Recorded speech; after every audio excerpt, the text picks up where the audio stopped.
কান্না করছেন? আমি কান্না করছি, আমার পাশের জায়গাটা আমার বাসাটা দখল করে নিয়ে গেছে। বাসাটা কোথায়? বিস্তারিত ঘটনাটা খুলে বলুন। আমি 1 বছর থেকে এই বাসাটা কিনছি, 1 বছর হয়েছে। এখানে আমার একতলা একটা বিল্ডিং আছে, পাশে একটা টিন সেট ঘর আছে, 2টা ভাড়াটি আছে আমার পাশে। 1 বছর থেকে আমি এখানে বসবাস করতেছি, আমাকে কেউ কিছু বলে নাই। আমি যাচ্ছি, সব কিছু কাজকাম করতে করছি, কেউ কিছু বলে না। আবার সবার সাথে আমার এলাকার ভালো সুসম্পর্ক। গত 5ই আগস্ট রাত্র 7টার সময় আমি কানাইঘাট, আমার ছোট্ট একটা ফার্মেসি আছে, আমি একজন পল্লী চিকিৎসক, সেখান থেকে ফোন গেছে যে আপনার বাসায় দখল হয়ে যাচ্ছে। আমার কাকাতো ভাই ওই বাসায় থাকতো, ওনার ফ্যামিলি সহ, ছোট্ট একটা বাচ্চা আছে, শিশু, উনি ওই বাসায় থাকতো। ওনাকে ওনাকে বের করে দিয়ে বাসাটা দখল করে নিয়েছে। ওরা আমার তালা মেরে চাবি নিয়ে চলে গেছে। আমি খবর পাওয়ার পরে পরের দিন আমি মাননীয় মহোদয়, সাবেক মেয়র আরিফুল হক স্যারের সাথে যোগাযোগ করি। আমি ফোন দিচ্ছি, উনি বলছে ঠিক আছে তুমি আমার সাথে দেখা করো। আমি রাত্রে ওনার সাথে দেখা করি। দেখা করার পরে ওনাকে আমি বিস্তারিত ঘটনা খুলিয়ে বলার পরে উনি আমাদের সামনেই ডাক্তার মাহের করিম গং, যারা আমার বাসা দখল করেছে, ওনাকে ফোন দেওয়ার পরে জিজ্ঞাসা করছে স্যারে আমাদের সামনে যে তুমি এই বাসা দখল করছো কেন। সে বলছে যে বাসা দখল করছি, এই বাসা আমার কাগজপত্র আছে।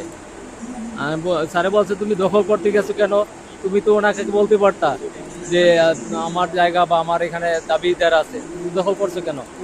সে উত্তর দিয়েছে এতদিন আমরা ক্ষমতায় ছিলাম না, এখন আমরা ক্ষমতায় আসছি, এই জন্য আমি দখল করে নিয়েছি। আসসালামু আলাইকুম। আসলে এটা আগে থেকে প্রক্রিয়াধীন ছিল, আগে মামলা ছিল। এরপরে উনি বলেছেন ঘুমটি আমি আগের মালিক ওনার কাছে আমি জায়গা কিনেছি। তো উনি কীরকম মালিক উনি ওইটা আপনাকে এক্সপ্লেন করেছেন। এখন ঘটনা হচ্ছে আমরা এর আগে থেকে যেহেতু প্রক্রিয়াধীন ছিল, আগের দেশের একটা প্রেক্ষাপট ভিন্ন ছিল। আওয়ামী লীগ যারা ছিল ওনারা বিভিন্নভাবে এটা হয়রানিমূলক এবং আসলে আইনের কিছু যারা সুবিধাভোগী কিছু মানুষ পুলিশরা আছেন, ওনারা বিভিন্নভাবে এটা আসলে জবরদখল করে আমাদের নাম ভাঙিয়ে এটা এবং বিভিন্ন ধরনের হয়রানি করা বা আমাদের চ্যাটিং করা হয়েছিল।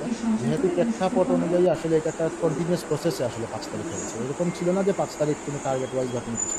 এটা আসলে একটা প্রসেসিং ওয়াইজ ছিল এবং এমন কিছু না দখল না। দখলটা আমাদেরই ছিল। আমরা জাস্ট ভাড়াটিয়া চেঞ্জ করেছি।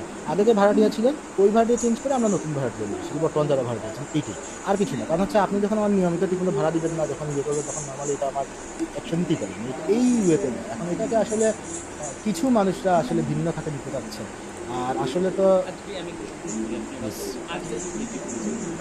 আজকে দূর আমাদের 1 ঘন্টা আগে কিছু 10-12 জনের মতো কিছু লোক ওনারা এসেছেন, এসে জোর করে জায়গাটা দখল করতে চাচ্ছে। আসলে যদি আমি যেমন আপনাদেরকে যখন আপনারা আগে যখন লাইভ করেছিলেন, আমি যখন দেখেছি আমি হিন্দু ভদ্রলোকের সাথে নিয়ে, এরপরে কিন্তু আমি আপনাদের সাথে যোগাযোগ করেছি।